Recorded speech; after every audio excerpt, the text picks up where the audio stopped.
Ok, parfait. Ben, écoutez, merci, bonjour. Merci beaucoup pour votre présence. Donc, on va démarrer cette présentation. Donc, je représente Eramet, Aubert et Duval, donc qui fait partie du groupe Eramet. On va passer quelques slides pour vous présenter vite fait le groupe et la société. Et donc, je vais co-présenter donc cette innovation qu'on a fait avec notre partenaire, donc uWinlock, donc Eric Ariou, qui se présentera par la suite. Voilà, donc moi-même je suis j'ai pas la main apparemment. Merci. Donc je m'occupe de l'usine du futur, dans la division haute performance, alliage haute performance du groupe Eramet.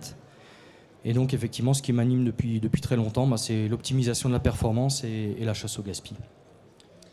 Et donc Eric Ariou, moi je suis cofondateur et président de uWinlock, qu'on a créé en 2015 avec des premiers déploiements industriels depuis maintenant 1 an et demi à peu près sur différents sites industriels et le montage d'un certain nombre de partenariats avec notamment celui-ci qu'on va vous présenter, où on a amélioré, co-développé pour avoir un produit qui réponde parfaitement aux exigences et aux besoins de nos clients.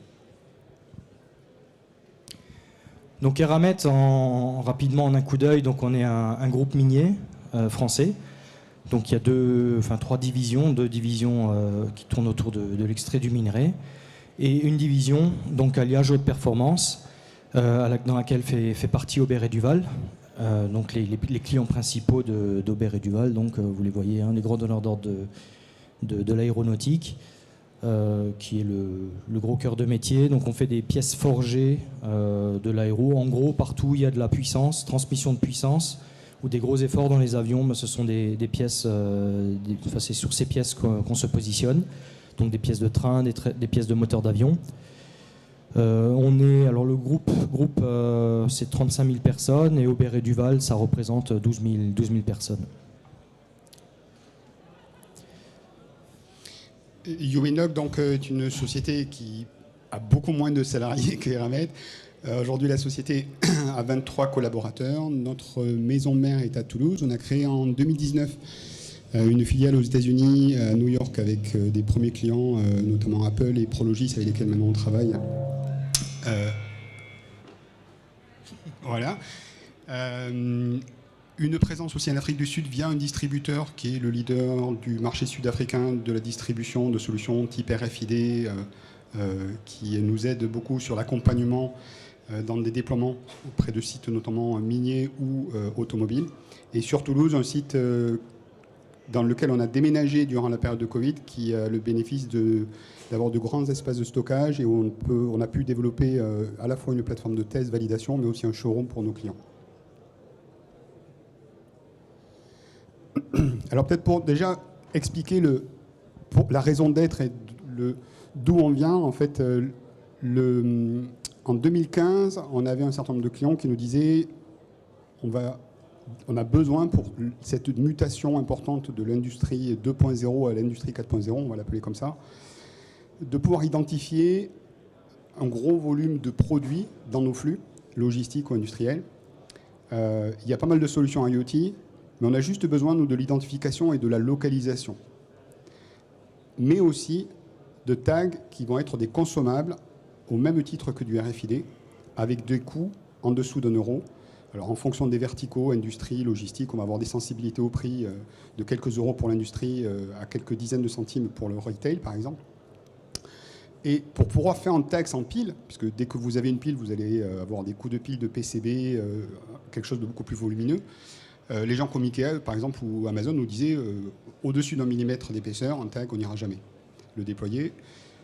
Ça, c'était un premier constat, et ça, c'était très partagé de manière assez transverse, à grande échelle, je parle, parce qu'il y a une place pour l'IoT, et je ne le dénie pas, et c'est d'ailleurs des gens qui sont très complémentaires à ce qu'on fait, donc je peux y revenir tout à l'heure. Mais pour les volumes, 95%, et ça c'est une étude qui a été faite par Cisco, 95% des assets à tracer, c'est des stocks, c'est des pièces en production. Et ces produits ne peuvent pas avoir des tags qui nécessitent une maintenance, même si c'est des maintenances tous les 4-5 ans. Ils se projettent en général sur des déploiements qui vont rentabiliser sur des périodes de 5 à 10 ans. Donc ils veulent des tags qui sont très fins, très peu coûteux, et qui offre la localisation en plus de l'identification. Donc, premier challenge, c'est comment on fait une étiquette sans pile, très bas coût, et qui puisse être apposable sur l'ensemble de ces assets-là. On a fait le tour du marché en termes de composants, collecte d'énergie radio, parce que solaire, dans les entrepôts, quand vous empilez les cartons, vous pouvez oublier. Il y a d'autres types de technologies de collecte d'énergie, qui sont le vibratoire, différentiel de température, mais ce n'est pas exploitable à grande échelle dans des entrepôts, dans des sites de production. Donc la conclusion, elle est vite arrivée que c'était de la collecte d'énergie radio. On a regardé différentes solutions qui existaient sur le marché, qui étaient pour certaines de très bonnes solutions. On avait croisé Ipis, qui est ici, avec qui on a pas mal travaillé initialement. Des sociétés comme PowerCast, Analog Device, Texas Instruments. La contrainte qu'on avait avec ces solutions-là, c'était la portée qui nous a mené à une portée maximum avec du moins 19 dBm autour de 10 mètres pour pouvoir énergiser les étiquettes. On avait besoin d'avoir des sources d'énergie qui nous portent à une portée de 20 mètres pour pouvoir énergiser des volumes conséquents d'étiquettes à un moindre coût de déploiement pour le client. Donc on a développé notre propre architecture qu'on a brevetée. Aujourd'hui, on a 23 brevets sur l'architecture et qui nous a mené à un moins 26 dBm qui se traduit par une portée conséquente qu'on a plus que doublée sur l'énergisation. Une fois que ce tag est énergisé, donc c'est un peu comme un système d'un verre d'eau qui se remplit avec les ondes électromagnétiques. Donc vous allez transformer ça en électrons, les stocker dans une sorte de capacité et votre tag va émettre un identifiant unique qui va se propager dans l'air comme une onde de radio en 3D. On a choisi un canal de communication qui est l'UWB. L'UWB, en fait, c'était un choix qui n'était pas évident en 2015 pour la simple et bonne raison que c'était une technologie de niche et que beaucoup de gens nous disaient pourquoi vous ne faites pas du BLE, pourquoi vous ne faites pas du LoRa, etc. Le constat, c'est que les profils de conso de ces technologies-là, qui sont très intéressantes parce que ce sont des technologies très déployées aujourd'hui, ne permettaient pas de faire une étiquette sans pile. On a choisi l'UWB pour son côté robustesse. D'ailleurs, on avait à l'époque déjà enclenché des discussions avec Apple et c'était un peu le même constat. Apple avait poussé pendant des années le BLE et puis s'était rendu compte que dans les environnements de type retail, il ne pouvait pas avoir la précision, la robustesse de localisation parce que beaucoup de métal, parce que plein de facteurs environnants qui ne permettaient pas d'avoir à la fois la précision, la performance, mais aussi la sécurité. Donc on a fait ce choix de l'UWB qui après s'est avéré payant parce que finalement en 2019, Apple a lancé ses premiers téléphones avec des puces UWB. Maintenant, tout l'écosystème des smartphones intègre ou est en phase d'intégrer l'UWB. Mais par contre, les profils de conso qu'on avait sur des puces UWB ne permettaient pas les puces existantes, DK-Wave, B-Spoon, qui sont aussi là de très bonnes puces, qui peuvent faire énormément de choses, faisaient que du coup, elles étaient trop consommatrices d'énergie. Donc on a designé, breveté, là aussi, des puces qui sont faites aujourd'hui par notre fournisseur à Taïwan qui s'appelle TSMC et qui nous permettent d'avoir un facteur de consommation au niveau de l'étiquette qui est un facteur 10 en dessous de tout ce qui peut être trouvé sur le marché en termes de technologie. Et c'est cette combinaison de la rupture technologique qu'on a menée au niveau collecte d'énergie couplée à cette UWB qui nous a permis de développer une solution complète pour des clients industriels qui leur permettent de tracer dans les flux pour faire des inventaires 100% automatisés, de retrouver des outillages ou des pièces détachées à n'importe quel moment dans leurs opérations, et ce, de manière continue, avec une précision. En distribution moyenne, dans les précisions, on est à 30-40 cm dans des environnements industriels, durs, avec des machines-outils parfois qui font 8 mètres de haut. On garantit en KPI en dessous du mètre, en mode normal. Après, on peut toujours densifier les infrastructures pour avoir une précision plus forte.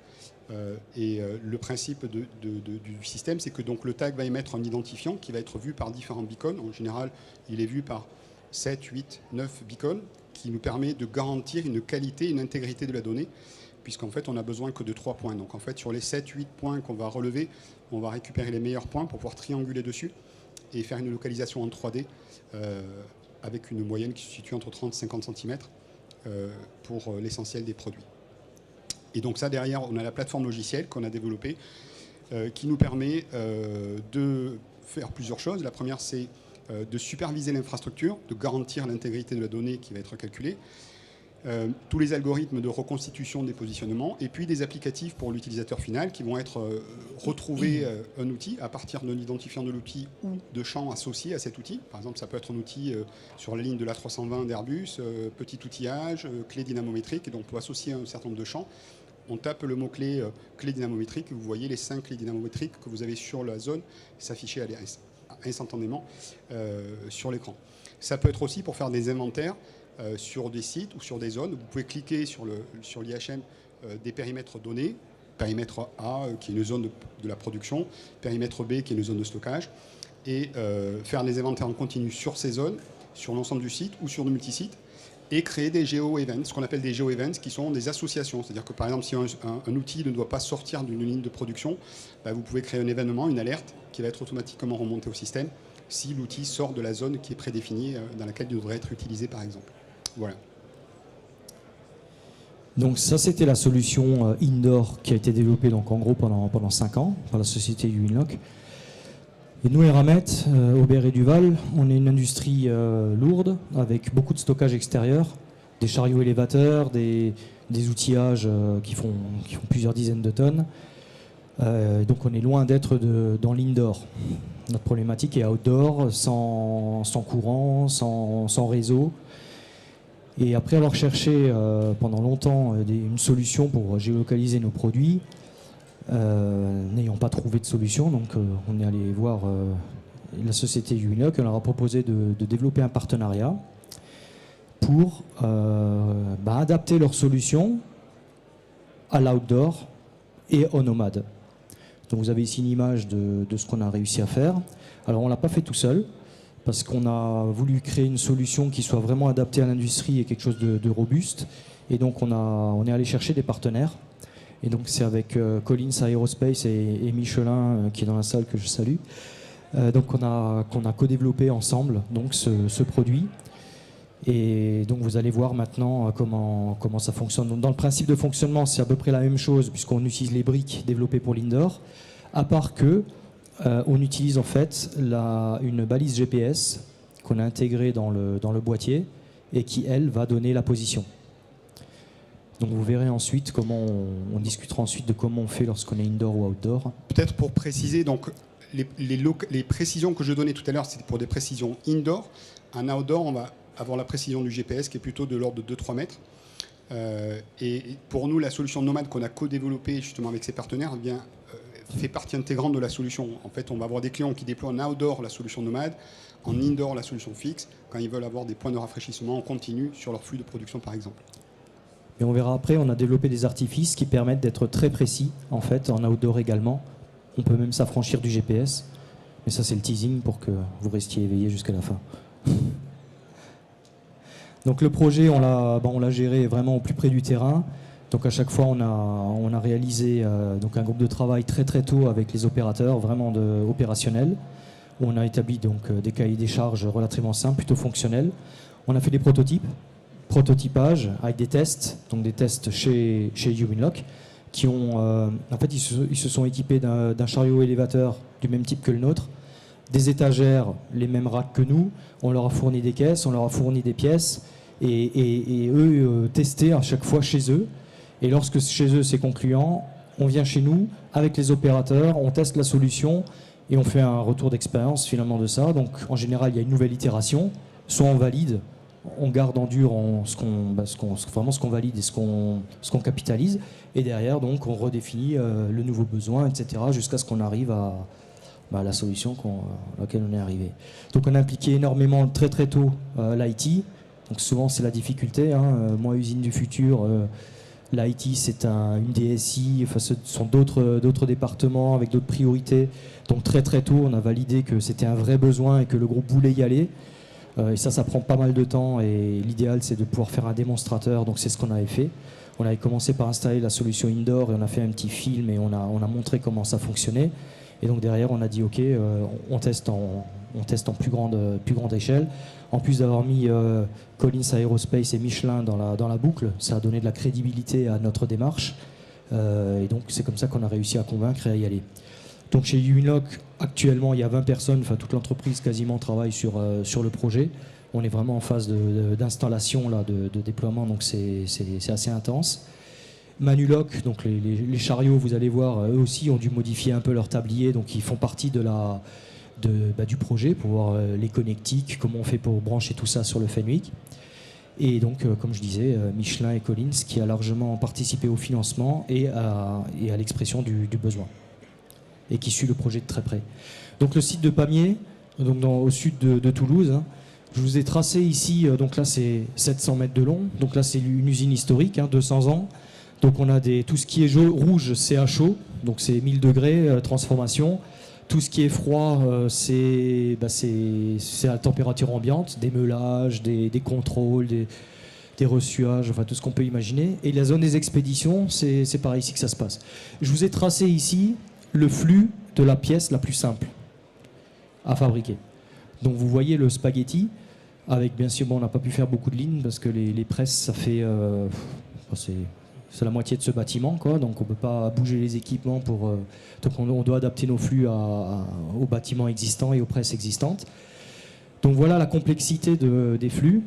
Et à la fin, donc le projet là, pour tester, on s'est focalisé sur ici la fin de flux. Donc c'est dans toute cette ère que va se passer l'emballage des produits finaux, etc. Et c'est ça qu'on a géolocalisé, qu'on a tracé, dans le but par la suite de s'attaquer au process avec d'autres problématiques, notamment comment je fais pour pas oublier d'enlever le tag, pour pas que ça se retrouve imprimé dans la pièce lorsque je passe sous mes presses. Donc ça, c'est les problématiques qu'on a voulu écarter au départ pour bien valider la techno. Donc plus de 3000 rien qu'aux experts. Alors non, ça c'est surtout le site, on a 3000 mouvements par jour de pièces. Donc vous voyez l'enjeu un petit peu. Des tailles de pièces qui varient, de très petites à plusieurs mètres de long. Donc avec des gros problèmes de zones de stockage, notamment les zones quarantaine, les zones anomalies. Dans les normes, on doit bien borner tout ça. Comment on fait quand le lundi, on fait des pièces de 50 cm et le jeudi, on fait des pièces de 5 mètres de long. Pas évident à répondre aux auditeurs. Grâce à la solution développée, on va y répondre de manière en réalité virtuelle, en fait. Donc ce que je disais, beaucoup d'étapes et donc des temps de recherche de pièces quand même globalement pas optimisés, quoi. Donc après 2 ans de recherche, pas trouvé de solution, ce que je vous disais. Donc on a trouvé finalement, par rapport à nos exigences communes avec Collins et Michelin, des grandes superficies à couvrir en extérieur, besoin d'une solution simple, pas de frontières, est-ce qu'on est en indoor, est-ce qu'on est en outdoor, enfin l'opérateur lui ne doit pas se poser de questions, ça doit être transparent pour lui.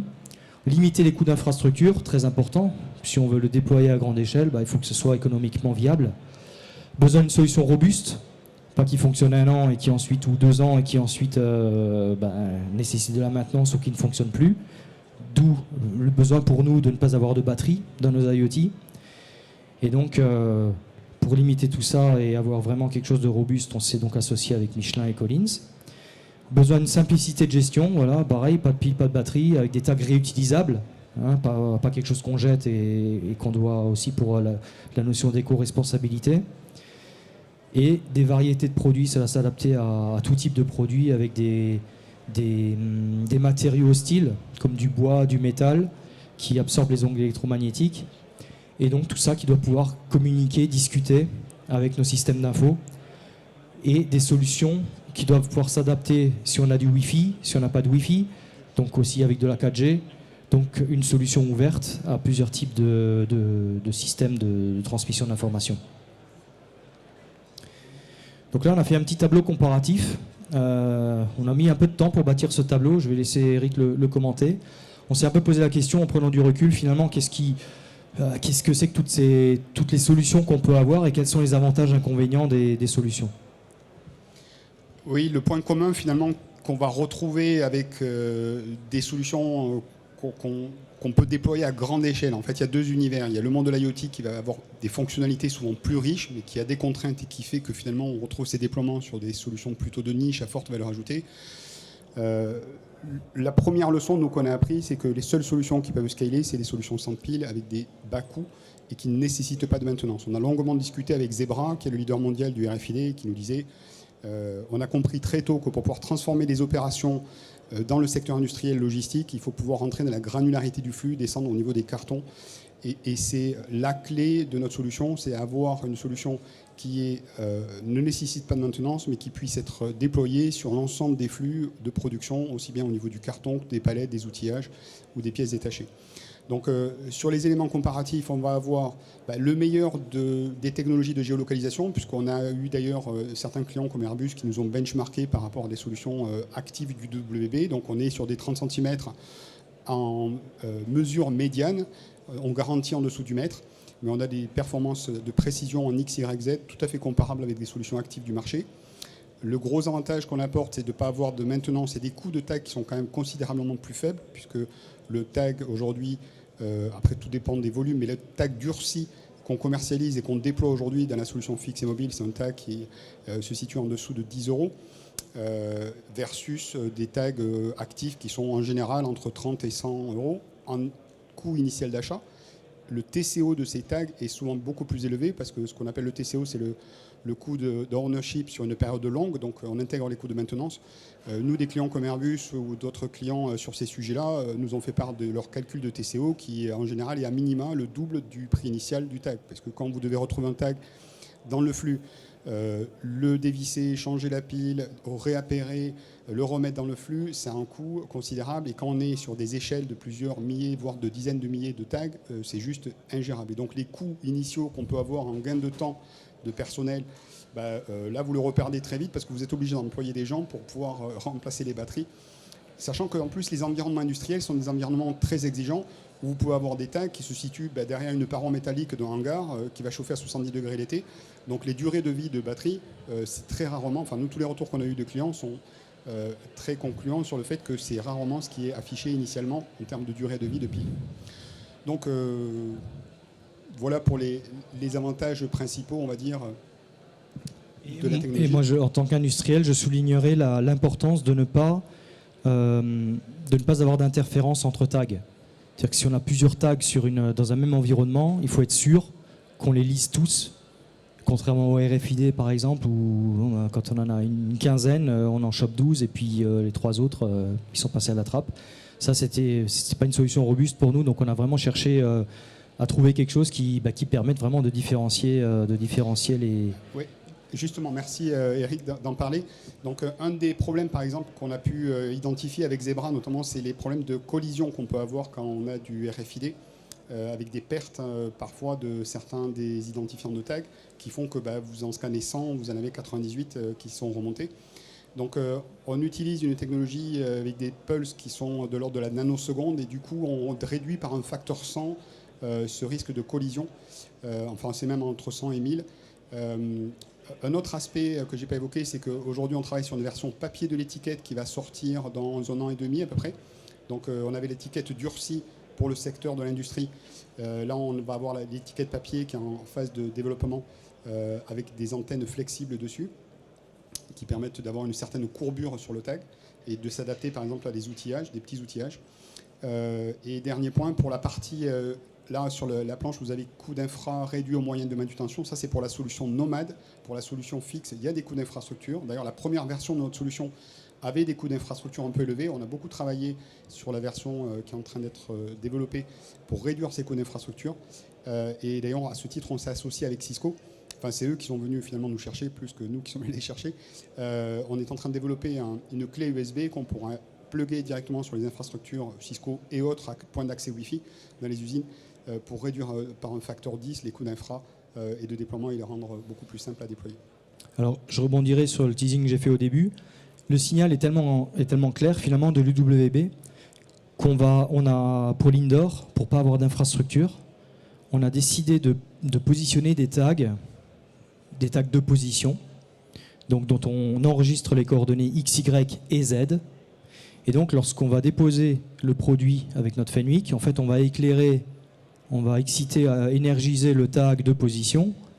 Et par ce biais, lorsqu'on dépose, on va savoir où a été déposé le produit grâce au tag de position qui se trouve à côté. Donc ce qui évite d'avoir les infrastructures au plafond. Après c'est toujours pareil, ça dépend du besoin, ça dépend de tout ça. Mais ça c'est grâce à la clarté du signal de l'UWB qu'on a pu faire ça. Oui, donc en fait vous avez deux systèmes qui fonctionnent sur la même plateforme. Un système fixe d'infrastructure qui vous permet d'avoir un rafraîchissement continu des positions de localisation et un système nomade qui a des coûts d'infrastructure réduits et qui lui vous permet de faire de l'outdoor mais aussi de l'indoor avec des tags de position sur des produits que vous allez avoir pas forcément en mouvement. Typiquement, vous voulez horodater un produit sur la ligne de production, vous allez plutôt avoir dans cette zone-là une infrastructure fixe. Sur des zones de stockage, vous allez plutôt avoir la solution nomade. Et tout ça, c'est toujours avec le même tag passif qui fonctionne sur la plateforme. Donc ça, on l'a déjà commenté dans ce qu'on vous a dit auparavant. Bon, bien sûr, dans ma recherche, avant de lancer ce partenariat, on a cherché plein de solutions et le bilan, c'est à peu près ça. Hein. On est à 3 fois plus rapide au niveau du ROI que les autres solutions, vu les prix du tag et l'infrastructure réduite qu'on peut mettre en œuvre. Et puis surtout, ce qu'a dit Eric tout à l'heure, pas besoin de réinvestir tous les X parce que le tag, alors on parlait de changer des piles sur un tag pour l'outdoor, en général ils sont sertis. Vous ne changez pas la pile, vous jetez le tag et vous en rachetez un et c'est à peu près 40 balles le tag. Vous faites vite le calcul, quoi. Donc ça, c'est un élément très important. On a tourné un petit film que je vais vous montrer. Bon, c'est pas d'une qualité exceptionnelle, hein. C'est un film qui a été fait en interne, mais il a le mérite d'exister et ça va vous montrer un petit peu comment ça fonctionne. Donc vous verrez il a été tourné pendant la période Covid, donc au mois de février-mars de cette année. Donc il parle à peu près de lui-même, mais je vais apporter quelques commentaires. Donc on va commencer par le début, c'est l'appairage. Hein. Donc on appaire les produits avec le tag, on va avoir une mise en stock de 2 caisses, une caisse avec un seul produit et une caisse avec plusieurs produits à l'intérieur. Et ensuite on va voir le service client, Donc là on génère les codes barres qui vont être mis sur les pièces. Donc pour le film, on n'avait pas encore ces codes barres sur les pièces. Donc là, vous voyez, on est sur l'application d'appairage. Donc l'opérateur saisit le QR code qui est sur le tag. Donc ça, c'est un tag durci qui est très épais parce qu'on est dans les environnements métalliques. C'est pour s'éloigner en fait des produits. Donc là, normalement, c'est la pièce, hein, mais c'est donc le code barre qui symbolise la pièce.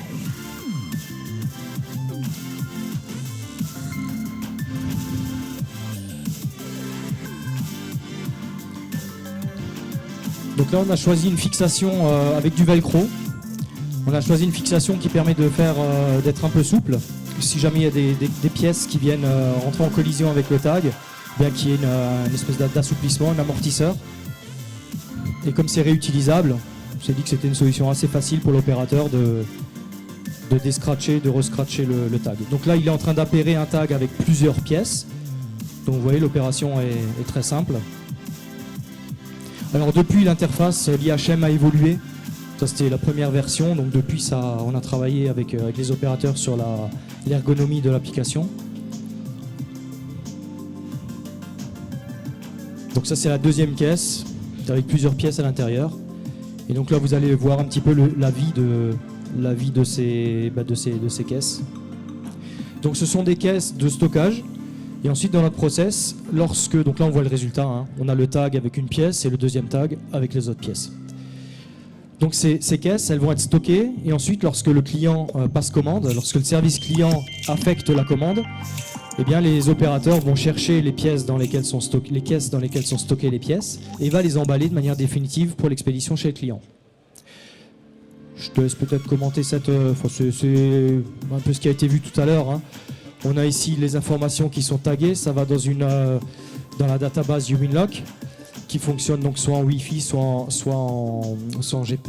pardon, je vais pas y arriver, Wi-Fi ou 4G, merci. Donc ça va dans le système qui calcule. Donc là, nous, on a fait des interfaces avec notre SAP pour matcher quelques infos, vous allez voir, dans l'optimisation en fait du choix des pièces qu'on va vendre. Avant, le SCAP ne savait absolument pas comment étaient stockées les pièces. Et là, par contre, il va avoir la vision, donc il va pouvoir optimiser les manutentions. Donc là, on voit les caisses qui sont transportées. Donc on a les tags ici qui sont fixés. Donc ça, c'était la première version le prototype qu'on avait fait pour valider la faisabilité de la solution. Vous voyez ici, en fait, on a 2 oreilles de Mickey, là. On avait encore les fonctions qui étaient séparées. On avait une box pour l'énergisation en UHF. Et on avait une deuxième box pour un deuxième boîtier pour réceptionner le signal en UWB qui lui ensuite, avec son GPS, allait envoyer la donnée au système de calcul de Uwinlock. Donc maintenant vous allez voir après, vous avez mis une petite photo des évolutions qu'on a fait. Donc ça on peut dire que c'était le proof of value qu'on a fait, qui a vraiment donné du sens à la solution et qui nous a permis de travailler toute cette année pour mettre au point la solution qu'on est en train de déployer maintenant sur le site au niveau de la fin de flux. Donc là, vous voyez en temps réel ce qui se passe, hein. On voit ici les mouvements. Donc le taux de rafraîchissement dépend finalement de l'énergisation. C'est environ quand on transporte un produit comme ça, c'est toutes les 2 secondes à peu près. Toutes les 2-3 secondes, donc la base de données est mise à jour. Et on garde la dernière solution. Alors on a toute l'historisation des mouvements, mais on garde la dernière position connue. Donc là en indoor, on vient stocker la première caisse.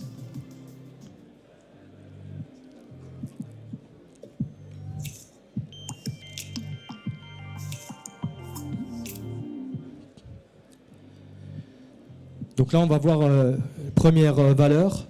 Ici, le service client voit le tag, et donc il voit les pièces qui sont associées à une même caisse. Et donc, il va pouvoir optimiser le choix de ces pièces pour que l'opérateur n'ait que quelques caisses à sortir. Avant, il devait sortir, si l'OF était dans 8 caisses, il devait sortir les 8 caisses, chercher les pièces et re-ranger toutes ces caisses. Là, on a gagné énormément de temps, rien qu'avec cette... Et ça, on l'avait pas vu au départ. C'est une valeur qu'on a découvert par la suite. Tous les tags que nous avons en stock, ceux qui servent à repérer nos pièces. Je vais faire une recherche. Alors, vous voyez ici plein de bleus. C'est parce qu'on avait fait un test avec l'Indoor. Donc, on voit en temps réel ici la pièce qu'on avait équipée avec les solutions fixes pour tester au départ, et donc on les voit. Par contre, vous allez voir, quand il fait une recherche, tout disparaît et ne va s'afficher que le résultat de sa recherche. Voilà. Elle est en zone I2, à peu près au milieu, donc je vais la chercher. Alors là, l'UWB peut avoir contenir beaucoup d'informations, et également par l'interfaçage avec nos systèmes d'infos, on peut mettre tout un tas d'informations dans le résultat de la recherche.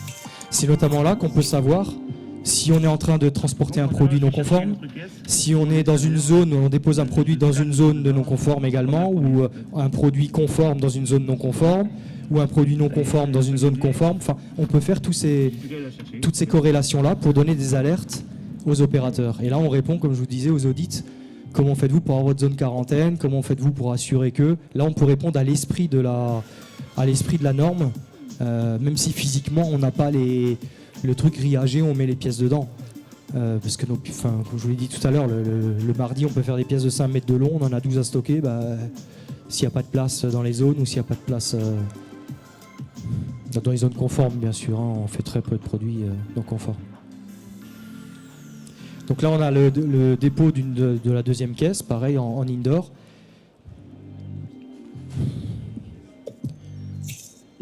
Donc là, effectivement, pour faire les inventaires, c'est que du bonheur, hein. On a tout en temps réel, donc c'est vraiment très simple. Et là, on assiste à la récupération du tag. Donc on imagine que la pièce a été expédiée, le colis est vide, et donc on récupère le tag. Vous allez voir, l'opération est très simple. Là, on a le 10 291, 10 291. Ensuite, on clique sur le moins. Donc il clique sur le moins, il touche le tag. On scanne le QR code, il apparaît ici. On fait moins, on ferme la fenêtre et on voit ici que le tag a été... Voilà, donc là ça a disparu de la liste de la base de données, enfin pas de la base de données puisqu'on garde l'historique, mais disons de l'infodynamique. Bonjour, Cyril Guédo, notre magasinier. Il y a la géolocalisation qui vient encore relever le niveau. On est toujours en train d'évoluer, on est sur une pente montante sans arrêt. Et la géoloc, en fait, on ne peut plus perdre les pièces, on sait où est-ce qu'elles sont. Et là, il y a aussi un autre avantage, c'est qu'une fois que le SCAP a réservé les pièces, ça évite le retour en stock, ça évite un nombre incalculable de manœuvres.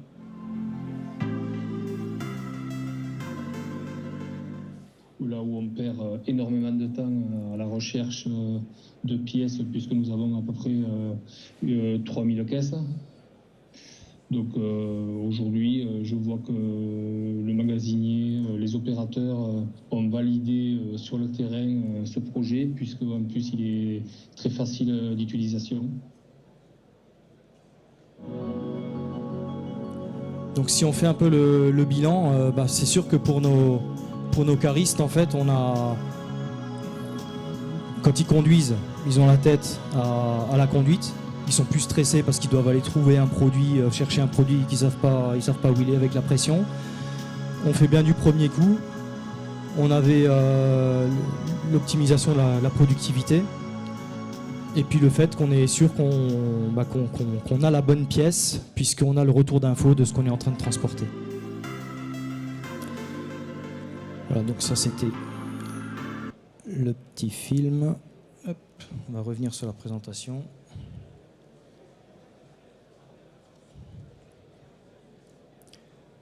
Vas-y, donc depuis ce film. Oula. Donc, comme le disait Eric, l'interface a pas mal évolué depuis. On a des interfaces beaucoup plus épurées, beaucoup plus intuitives et très facilement manipulables par les opérateurs. Donc on a pris pas mal de faits de groupe de travail avec les opérateurs, d'ailleurs sur le site de Pamiers. On peut avoir des visus sur l'ensemble du site, sur des portions du site. On peut définir des zones en cliquant sur l'écran pour définir ces zones et définir des zones d'inventaire, par exemple. On a aussi développé une brique de réalité virtuelle pour que quand un opérateur cherche une pièce, il puisse visualiser aussi la pièce qu'il cherche en associant en fait cette image virtuelle avec le tag positionné. Et avec une application qui est full web, cette application est accessible via un smartphone ou tablette et permet du coup à l'opérateur d'aller retrouver la pièce qu'il cherche très facilement dans une zone, même si celle-ci est une pièce particulièrement petite ou compliquée à reconnaître. Ouais, si tu veux. Donc ici, on voit les différentes versions. On est parti donc là, les fameuses oreilles de Mickey qu'on avait, mais qui avaient la problématique d'être hors gabarit du chariot, et puis bon, de ne pas être optimum au niveau aussi de l'énergisation, du positionnement. Donc on a testé une deuxième génération en mettant le boîtier au-dessus. C'était pas super avec les caisses qu'on transporte ici, l'énergisation n'était pas au rendez-vous. On a testé sur le côté. Alors là, vous voyez qu'on a tout de suite une seule boîte. Donc on a mis toutes les fonctions dans une boîte. Sur le côté, ici, il s'avère que lorsque l'opérateur prend les palettes ou les caisses, en fait, c'est pile poil l'écartement qu'on a là et ça gêne la vision. La boîte à cet endroit gêne la vision de l'opérateur. Il ne voyait pas bien les fourches. Donc on a fait encore une version où on est venu dans l'autre sens, sur le côté. Et c'est celle-là qui est validée qui est validé, qui est en train d'être déployé. Donc c'est dire le nombre et le diable est dans le détail. Hein. On croit que c'est bon et tout, et quand on arrive, on va avec les gars. Alors on a fait des prototypes en carton d'abord pour trouver les emplacements. Et même avec le carton, on pensait que c'était bon. Une fois que c'était intégré, non, finalement, c'est la vraie vie, quoi. Hein, mais il n'y a qu'en travaillant avec le terrain. Oui, et d'ailleurs, c'est intéressant parce que ça nous permet de rebondir sur cette logique de co-développement. Nous, on a beaucoup appris aussi en faisant ce partenariat. C'est qu'on a énormément collecté d'informations de retour du terrain par les opérateurs qui nous ont donné des suggestions, des idées ou identifié des contraintes. Donc ça a été un travail très itératif. On a eu la chance d'avoir des clients qui ont pu aussi accueillir certains de nos consultants. Même par exemple sur l'IHM, on a eu des équipes de développement qui sont allées sur le site et du coup de se familiariser avec l'usage, de voir le bénéfice client derrière et de comprendre les contraintes, etc. Enfin, je ne sais pas si certains d'entre vous gèrent des fois des équipes de développement d'IHM. Bon, des fois vous revenez vers eux 10 fois pour changer la couleur du bouton, le positionnement. C'était vachement plus facile à gérer les équipes qui connaissaient du coup l'usage, qui connaissaient le client et qui comprenaient le pourquoi du comment. C'est vrai que quand on est sur le terrain et qu'on a le stress d'aller chercher des caisses, etc., tous ces petits détails-là ajoutent une valeur considérable à la solution. Donc, et ça permet de les engager très tôt aussi dans le process et ça a été extrêmement bénéfique. Donc merci aussi aux partenaires qui nous ont accueillis. Voilà, donc en résumé, vous l'aurez compris, une solution sans batterie, facile à déployer, précise et robuste grâce à l'OWB et au cahier des charges qu'on a fait à trois gros donneurs d'ordre de l'industrie.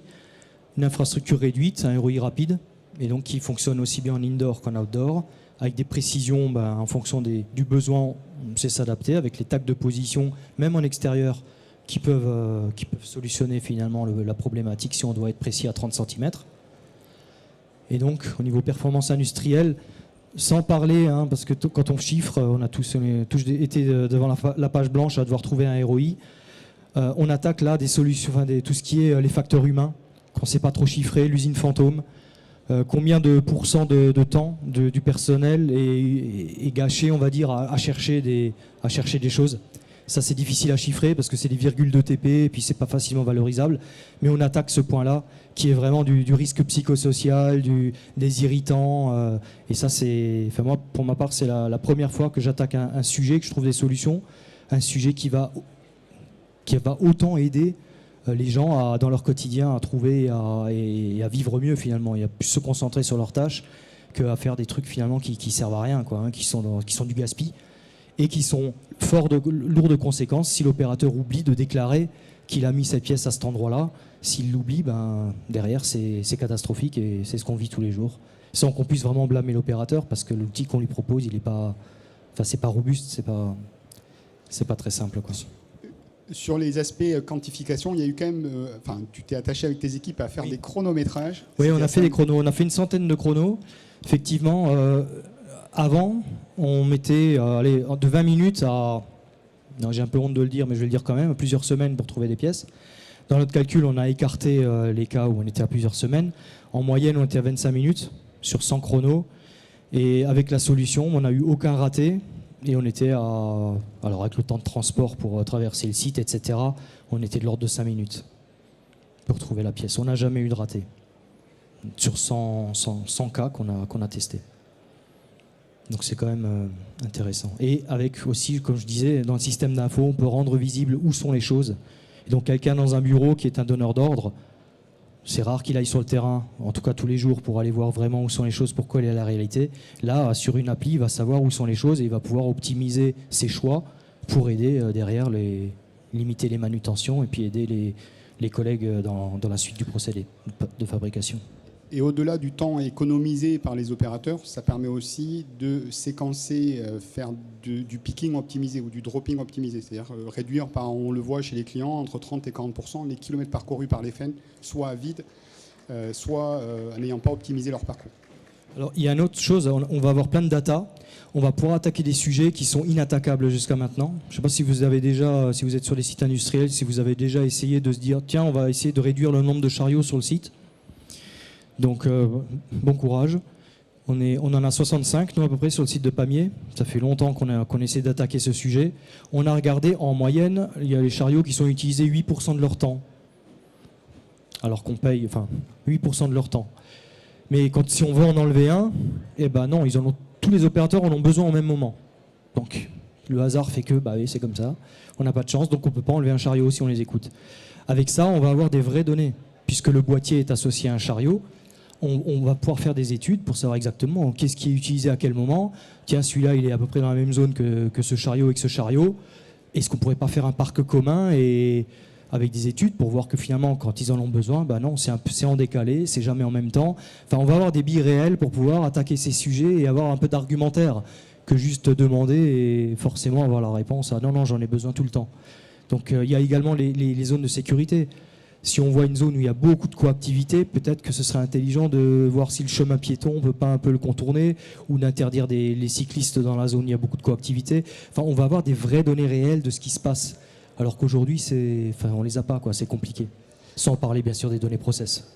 Oui, il y a une des frustrations, notamment sur les aspects forklift, c'est que souvent les opérateurs ont du mal à savoir où sont les forklifts aussi, quand ils en ont besoin.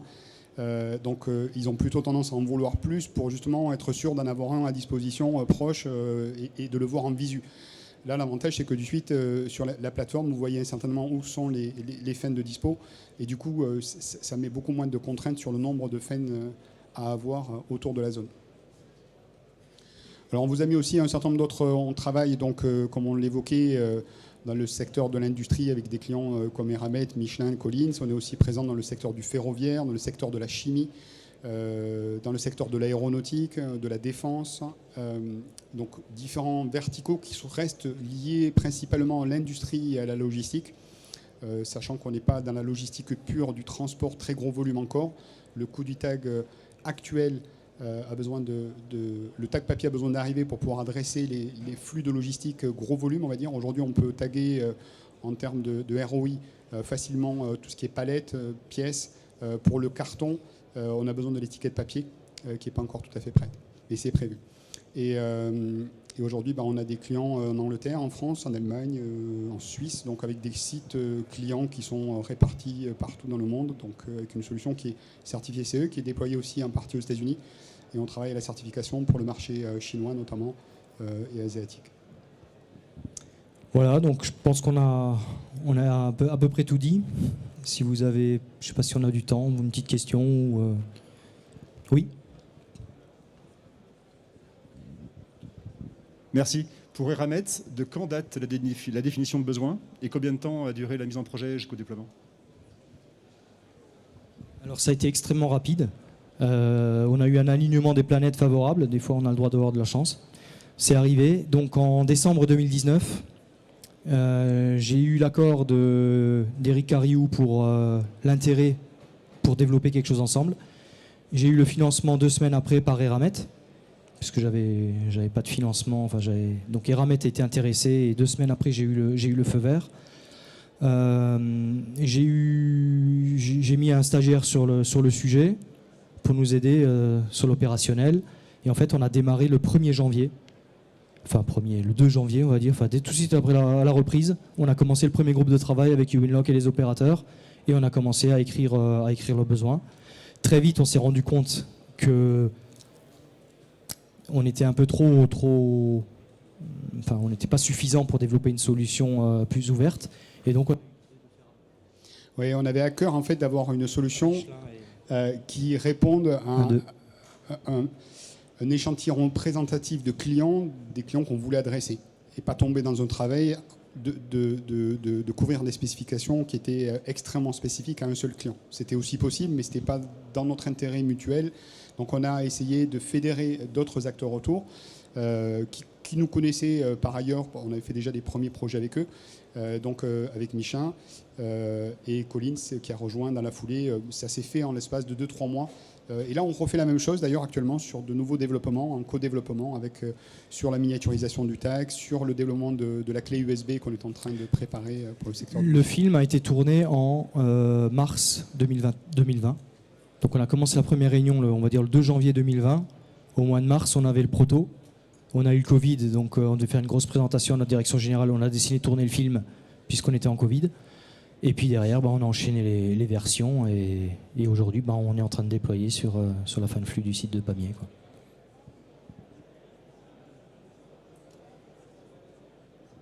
Merci beaucoup pour votre attention. Merci. Merci.